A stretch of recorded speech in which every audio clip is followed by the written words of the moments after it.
2017 Polaris Sportsman 850 Highlifter Edition.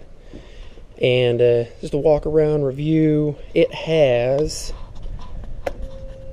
okay, that's not what I'm looking for. 486 miles and 58.9 hours. I've had no issues with it. Take that back. Had one issue with it. The heat shielding on the exhaust is rather annoying, and we've kind of bent it out of the way a little bit, and it just, you know, you can hear that. It's going to drive you nuts. I mean, get used to it, or get an aftermarket exhaust, which we do need to do, because we got the KFI Tiger Tail, and it's kind of low. I mean, as you can kind of tell, in the way, drags and everything, bumps on everything. You feel it going through the mud holes. And when you're digging, you know, when you need it and you're stuck in mud, hey, it's under the mud. So we need the aftermarket exhaust to get it up here out of the way, so we can go ahead and stick that Tiger Tail up and out of the way a little bit more. And so we've got the, what is it, the Highlifter Signature Series, whatever, bracket lifts. I think they're like 2 or 2.5 inch. I don't know. Woody just bought it. We put it on, and we called it good. And we ended up, the wheels, I don't know what brand they are, but obviously they're 14 because those are the stock 29.5s on them. But what had happened is I bought these 28s for this one, you know, for like a really good steal, and then I went ahead and, you know, made a little bit more money and sold them to my buddy. You know, what else are you supposed to do? And let's see, what else? So we really had, you know, had a little slight overheating issue because, in my opinion, the whole getting the radiator out of the way, you know, it kind of sucks on the airflow. Doesn't get much airflow, and when you're, you know, hauling butt down the road and just on it all the time, it does tend to get a little warm.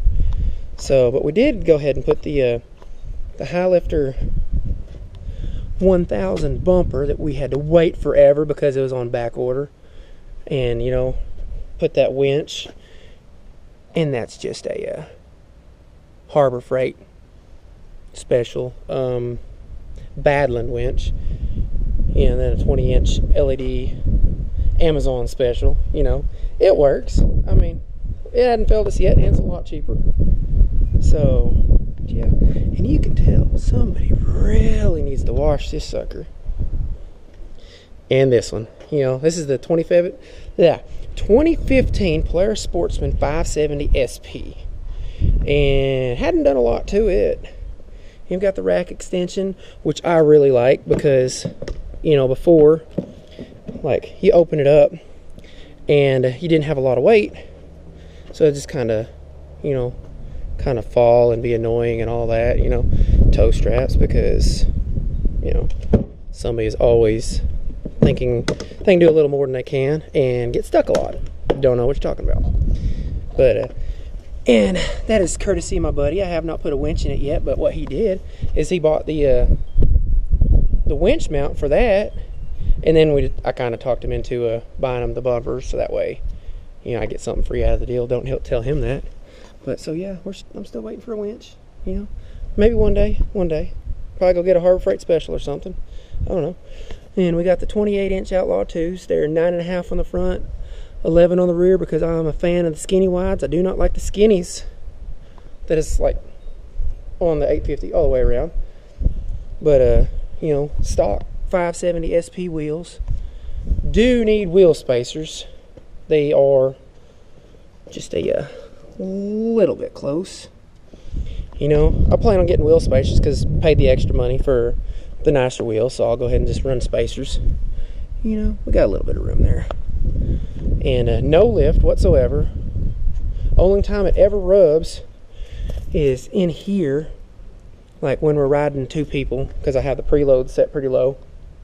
And yeah, just got a little 3-way hitch ball thing, whatever you want to call it. And this is the I'm always getting stuck mod, and it just kind of hangs out the way because I do not like digging through the mud because it smells so wonderfully.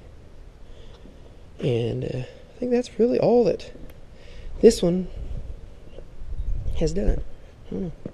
The beverage holder. Oh yeah, and one thing that I will say that I love about the 570 SP versus the 850 is this wonderful, well, it's not so great right now, but you know, power steering. All right, it does not like the concrete, but you know, this sucker here, man, you ain't even got to turn it on. You know, it's just just not gonna work for you. I mean, is no power steering. It is all manual. And he loves it. And yeah. So yeah, that's about it in these two machines. You know, these are,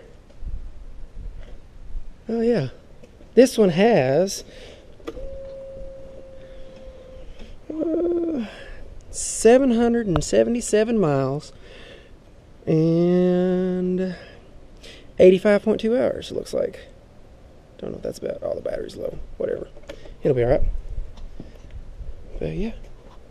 The issues on this one, it had the, there's a heat shielding that comes off the, I guess you call it the head pipe. And it rattles a little bit. And I'll tighten it, and it loosens up, and it rattles, and it tightens it, and it loosens up, and it rattles. And it's really annoying, so we're fixing to put some Loctite and have to cut it off. Excuse me. So, yeah. Oh, and we did have one issue with water. When we first got it, it's allergic to water. What it ended up being is the inner belt box seal was installed improperly at the factory. You know, they did cover it in warranty. They figured out what was wrong with it. And so, I mean, you'd splash through water. The belt would slip. Very, very annoying. But they ended up, you know, they fixed it. They figured out what was wrong with it, you know.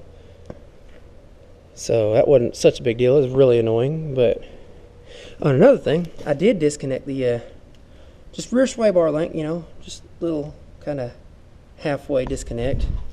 Give it that true independent, so that way when you're going through the mud, you know, you can have one raise up, one raise down, give you a little bit more articulation and a little better in rock crawling and all that, which that one actually does not have any sort of sway bar whatsoever. But what it does have in place of that is absolutely no wheel travel.